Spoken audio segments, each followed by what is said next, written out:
Ah, merci Micheline. Donc, j'aimerais, oui, Dieu est grand. Dieu est grand, Dieu est bon. Puis j'aimerais introduire à partir de la grandeur de Dieu la réalité de Noël. Donc, je vais commencer d'une manière particulière. Je demanderai juste de me suivre. Puis vous allez voir la conclusion ensuite. J'aimerais vous faire lire un premier verset. Lorraine. J'ai lu ce verset-là il y a à peu près un mois en arrière, puis j'étais frappé. Voici les cieux et les cieux des cieux ne peuvent te contenir. Combien moins cette maison que j'ai bâtie. Le contexte est le roi Salomon qui a construit le temple en Israël, un grand temple assez majestueux.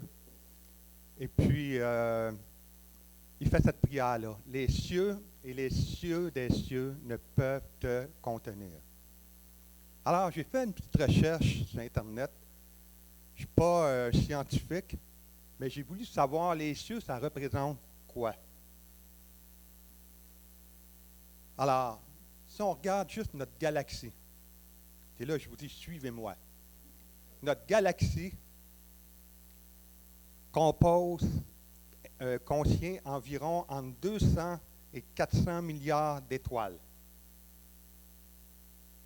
et 100 milliards de planètes. Juste notre galaxie. Et notre galaxie file dans l'univers à 2 millions de kilomètres/heure. On n'est pas décoiffé pour ça. Et dans l'univers connu, il y a 2000 milliards de galaxies qui contiennent chacune des milliards d'étoiles. Je vais mettre le premier bonhomme.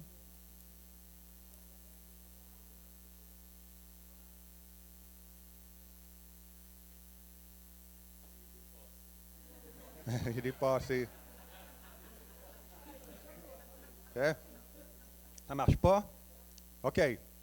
Alors, j'ai voulu mettre là un bonhomme dans les émoticônes. Comment on dit ça? Émoticônes. Ça. C'est le bonhomme que, quand il est tellement dépassé qu'il a une bombe atomique qui explose dans son cerveau. C'est ça que j'ai mis là. Alors, quand on regarde ces chiffres ahurissants, on n'arrive pas à comprendre l'ampleur de tout ce que l'univers est. Mais si, dans la structure de la France, les cieux et les cieux des cieux ne peuvent le contenir.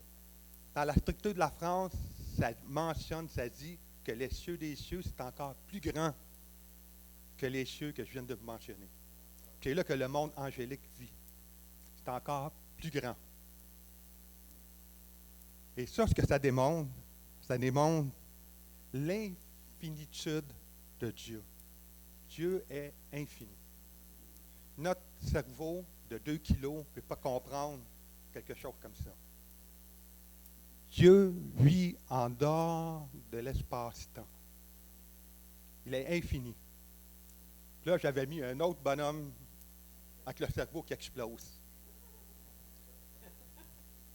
Et j'aimerais, pour faire suivre avec Noël, j'aimerais vous lire un autre verset dans Philippiens.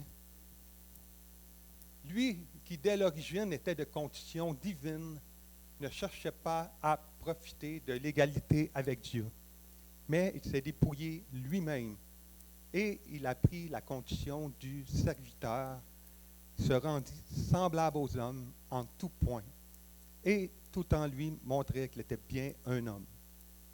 Il s'abaissa lui-même en devenant obéissant jusqu'à subir la mort, oui, la mort sur la croix. Alors, le mot que j'aimerais que vous reteniez là, c'est le mot dépouillé. Je viens de mentionner comment Dieu est grand, comment Dieu est infini, au-delà de notre imagination. Et pour venir dans le corps, dans l'espace-temps spécifique, il y a 2000 ans en arrière, en Israël, dans le corps d'un bébé,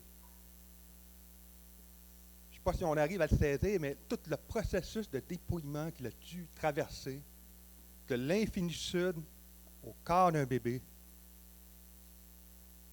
pour venir sur la terre. C'est ça, Noël. Noël, c'est, oui, on entend souvent des histoires, Jésus, le berceau, les rois mages, tout ça, c'est beau.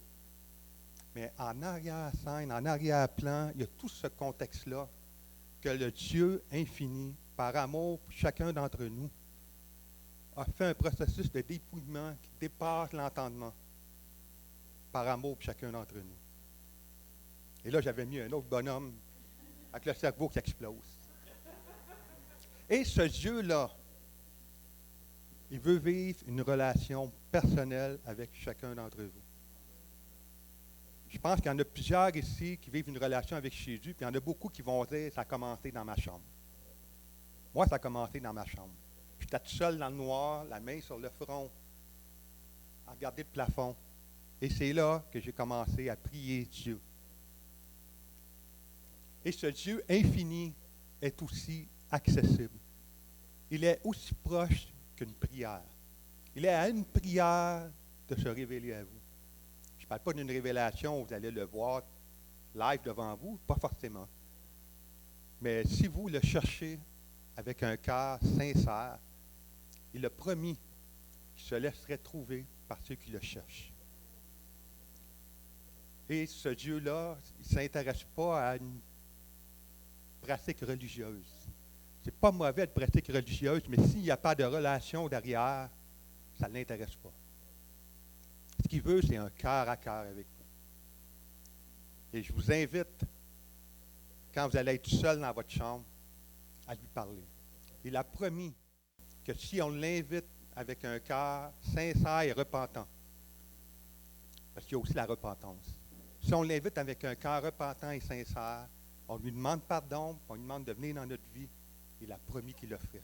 Ce Dieu infini qui dépasse notre entendement a promis que si on l'invite et on l'appelle, il va venir. Alors, j'aimerais conclure avec 2-3 témoignages de salon. Donc, beaucoup de personnes le savent ici, mais pour les visiteurs, je vais régulièrement dans des salons ésotériques pour offrir la prière aux gens qui vont là. Donc, dans ces salons-là, beaucoup de personnes vont là parce qu'ils cherchent, ils sont curieux. Nous sommes allés dans un salon à Laval il y a un mois en arrière.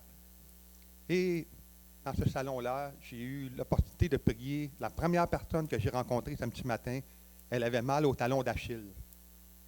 Donc, j'ai pu prier pour elle. Et après 2 prières, la douleur est partie. Et là, sa réaction, ça a été « faut que j'aille chercher mon fils ». Elle est partie chercher son gars qui fait de l'anxiété. Alors, j'ai eu l'opportunité de prier pour lui. Et un peu plus tard, j'ai pu prier pour un gars qui avait mal à un genou. Et après 2 prières, son mal de genou est parti. Puis lui, la même chose. Il faut que j'aille chercher ma mère. Il est allé chercher sa mère.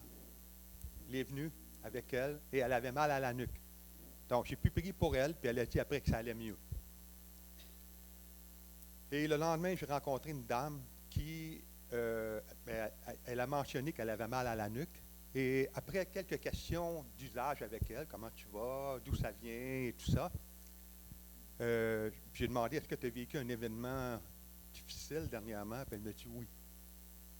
J'ai perdu l'an dernier ma fille de 5 ans. Alors, quand elle m'a dit ça, je fiche toujours. Hein, quand on a des enfants, on peut comprendre. Même si on ne comprend pas la perte d'un enfant, on compatit. Et là, j'ai pigé un moment. Puis, j'ai demandé si je pouvais demander sa guérison émotionnelle avant. Puis elle a dit oui.